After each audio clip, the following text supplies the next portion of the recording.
Pour le programme, on va juste intervertir parce que Jean-Pierre Mogendre doit nous quitter pour le dîner du millénaire, donc il va passer avant François. Allô, je vais mettre ça. Allô, allô. Oui. C'est bon. Merci beaucoup. Alors, le sujet qu'il m'a été demandé de traiter brièvement, c'est de chercher à savoir qu'est-ce qu'il reste du marxisme, d'une certaine manière, dans les esprits aujourd'hui. Je vous propose un développement en trois temps, dans la mesure où il n'existe pas de génération spontanée. Je vous propose tout d'abord un certain nombre de rappels sur ce qu'a été le communisme de 1917 à 1960, en particulier dans le domaine intellectuel, ou de l'hégémonie de ce que François Furet appelait, dans le passé d'une illusion, le charme universel d'octobre. On est passé à un constat d'échec dans les années 1950.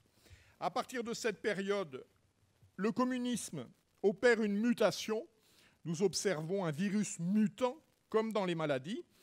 Et de la critique du capitalisme, qui était la base du marxisme, on va passer à celle plus générale de la civilisation occidentale, globalement des années 60 aux années 2000. Et enfin, troisième partie, l'époque dans laquelle nous nous trouvons aujourd'hui, où je vois en fait, dans la sacralisation de la diversité, la version actuelle de la mutation du communisme. Tout d'abord, un constat. Pendant plus de 50 ans, quasiment toute la gauche a vécu suspendue à la Révolution d'octobre. Je vous ai parlé tout à l'heure, je vous ai cité le texte de François Furet dans Le passé d'une illusion. Ce qu'apportait la Révolution d'octobre, c'est que le socialisme, qui était jusque-là une spéculation utopique, qui était uniquement le fruit de penseurs, généralement d'ailleurs de penseurs allemands, héritiers des penseurs français de la philosophie des Lumières, cette spéculation utopique devenait une expérience pratique. Et en cela, il y avait effectivement un phénomène tout à fait exceptionnel. Cette extension du communisme va se produire dans une phase ascendante, quasiment continue, de 1917 à 1950. Bien sûr, pendant cette période, l'URSS est auréolée de la victoire sur le nazisme. Et puis également, certains des conférenciers l'ont évoqué ici, c'est également l'image qui a été attachée, qui a été survalorisée de la participation du Parti communiste à la résistance en France. L'intelligentsia de gauche, dans les années 1920-1930, se précipite à Moscou et en revient généralement émerveillée. À part bien sûr quelques exceptions, nous pouvons citer Raymond Aron, qui dénoncera à cette occasion ce qu'il appellera l'opium des intellectuels. Il y a donc, à partir de 1917, une emprise du marxisme, une sympathie avec le communisme qui englobe quasiment toute la gauche. Ce phénomène est renforcé par une certaine forme de respectabilité. Cela a également été évoqué par d'autres conférenciers, puisque les gouvernements de la Libération comprennent 5 ministres communistes. À partir de 1950, ce système entre en crise.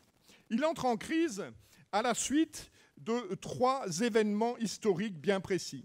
Tout d'abord, en 1953, la mort de Staline. 1953, c'est également la répression de Berlin-Est. Et puis, dans la foulée de la mort de Staline, le rapport secret de Khrouchtchev au 20e congrès du Parti communiste de l'Union soviétique montre que le roi est nu. Il dénonce les abominations qui ont été commises, dit-on par Staline, nous y reviendrons dans un instant.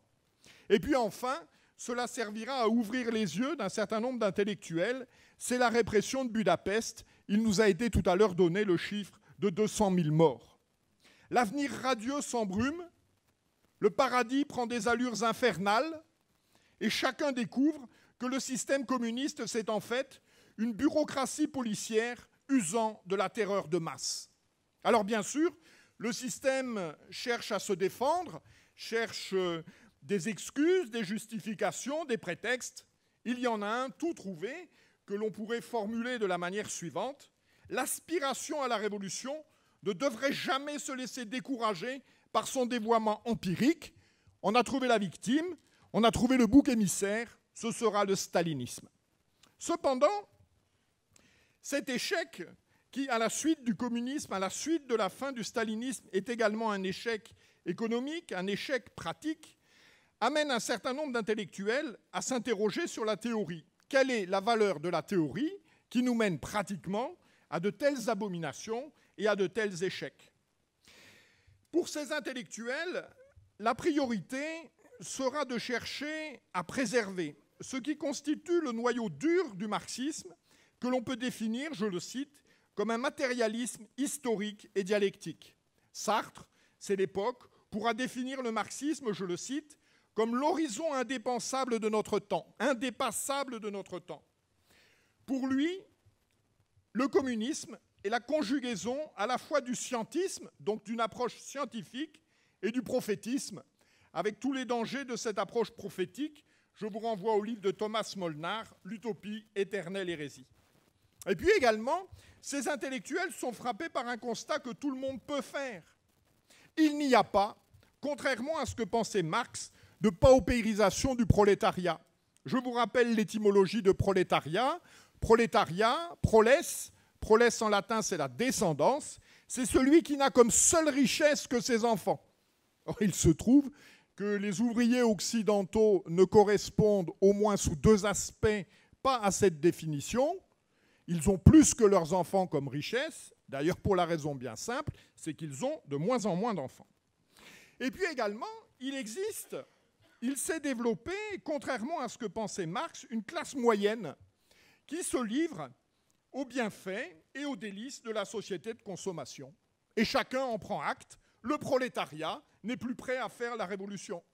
Or, nous l'avions appris en lisant l'ouvrage de Jean Housset, Marxisme et Révolution, le but de la révolution n'est pas la défense des intérêts du prolétariat. Il était particulièrement bien noté que si Marx et Lénine s'intéressent au prolétariat, c'est parce qu'ils ont besoin d'une masse pour faire la révolution et que l'objectif, c'est de faire la révolution. D'ailleurs, dans les années 60, un intellectuel comme Herbert Marcus parlera avec mépris, je le cite, des classes populaires conservatrices. On ne peut plus compter sur le prolétariat des usines pour renverser la société. Tout le monde s'accorde sur ce constat. Mais qui pourront donc être les nouveaux acteurs de la révolution à laquelle ces gens-là n'ont pas renoncé? Il s'agit de sortir de la sociologie marxiste pour en garder vivante la philosophie. Mai 68 est la période où va basculer ce changement de paradigme. Mai 68 met à nu ces réflexions. Jacques Ellul, dans son ouvrage de la Révolution aux révoltés, écrit « L'absence de volonté révolutionnaire de la classe ouvrière, de comportement révolutionnaire et même d'être, est clairement apparue en mai 68.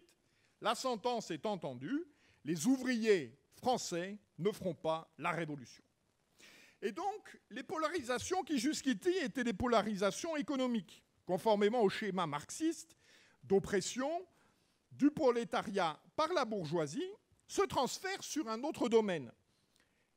Les polarisations économiques deviennent des préoccupations sociales, culturelles et politiques. Quelles sont donc les luttes qui vont remplacer les anciennes oppositions de classe? À partir des années 60, ce qui est retenu du schéma marxiste, c'est le concept d'aliénation. Autrefois, vous le savez, donc les classes populaires, le prolétariat était aliéné par la bourgeoisie. Maintenant, le mode d'aliénation a changé. Il faut libérer l'homme, l'émanciper de toute contrainte, ce qui débouchera sur le refus de la transmission et de tout déterminisme, ce qu'Irving Kristol synthétise dans une formule. Le nouveau paradigme aujourd'hui, c'est, je le cite, l'hostilité philosophique à la civilisation occidentale qui en elle-même, par sa nature, porte tous les facteurs d'aliénation. Jean-François Revel écrit à ce propos « La métamorphose des mœurs, la révolte noire, l'assaut féminin contre la domination masculine, le rejet par les jeunes des objectifs sociaux ou personnels exclusivement économiques et techniques, l'adoption généralisée de méthodes non coercitives dans l'éducation des enfants, la culpabilité devant la pauvreté, l'appétit croissant d'égalité, l'élimination du principe de la culture autoritaire pour une culture critique et diversifiée, plus inventive que transmise, le mépris pour le rayonnement de la puissance nationale comme but de la politique étrangère, le besoin de faire passer la sauvegarde du milieu naturel avant le profit, aucun de ces points chauds dans l'insurrection de l'Amérique contre elle-même n'est séparé des autres. Aucun de ces groupes ou thèmes de protestation, aucun de ces courants d'évolution n'aurait acquis autant de force s'il n'était par un ou plusieurs liens rattachés aux autres. C'est ce que nous venons d'évoquer. Qui sont donc les nouveaux dominés? Pour Michel Foucault, je le cite, « La domination est partout dans les rapports sociaux. Tout déterminisme social oblige chacun à refuser ces déterminismes pour se réinventer en se créant lui-même. Il ne s'agit plus alors, c'est un thème que vous connaissez, d'abord et avant tout de prendre le pouvoir, mais de transformer la vie. Il s'agit de déconstruire la transmission de la culture, et pour cela, de détruire l'école, ce dont a témoigné François-Xavier Bellamy dans son ouvrage « Les déshérités », et de détruire l'orthographe. Les nouveaux dominés sont les migrants, les femmes, les homosexuels, les LGBT, les ethnies non occidentales. Et tout cela débouche, c'est ma dernière partie, sur la sacralisation de la diversité, qui est donc l'actualisation du virus mutant du communisme. L'ennemi, c'est l'homme blanc occidental. La principale vertu de l'autre, c'est de ne pas être nous. Il y a donc égalité entre les groupes, il n'y a plus de tradition, il n'y a plus de transmission. C'est le constat que fera Terra Nova, le centre de réflexion, le think tank du Parti socialiste au printemps 2011. Prenant acte du changement de sa base électorale, il manifeste que l'avenir du Parti socialiste, ce sont les cadres supérieurs, les bobos, les marginaux culturels et les immigrés.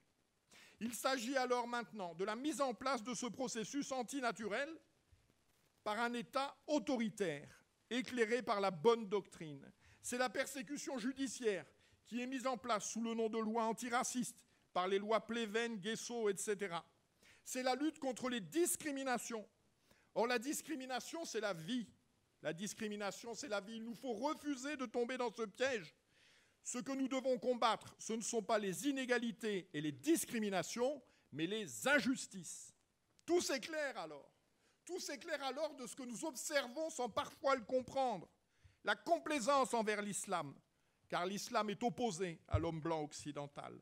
Le refus des processus démocratiques, je pense à cette citation de Anne Hidalgo, le référendum n'est pas la forme la plus aboutie de l'expression démocratique.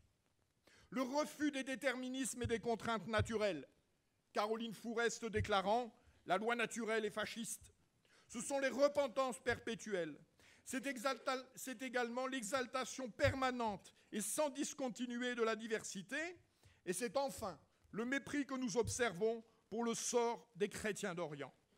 Il y a une logique à tout cela. La logique, c'est celle que j'ai cherché à vous évoquer. Le multiculturalisme est en fait devenu une nouvelle religion politique. Il est le virus mutant du communisme. Il est ce que la gauche a réussi à inventer après avoir pris acte de l'incapacité d'utiliser les masses ouvrières occidentales pour parvenir à la révolution. Face à cela, notre espoir est d'abord naturel. Nous ne défendons pas des idées, nous défendons la réalité des faits, qui est, nous le savons, toujours prête à sortir du puits. Et puis enfin, et ce sera ma conclusion, notre espérance est surnaturelle. Nous sommes d'abord et avant tout au service de la vérité dont Saint Jean nous dit qu'elle nous libérera. Je vous remercie.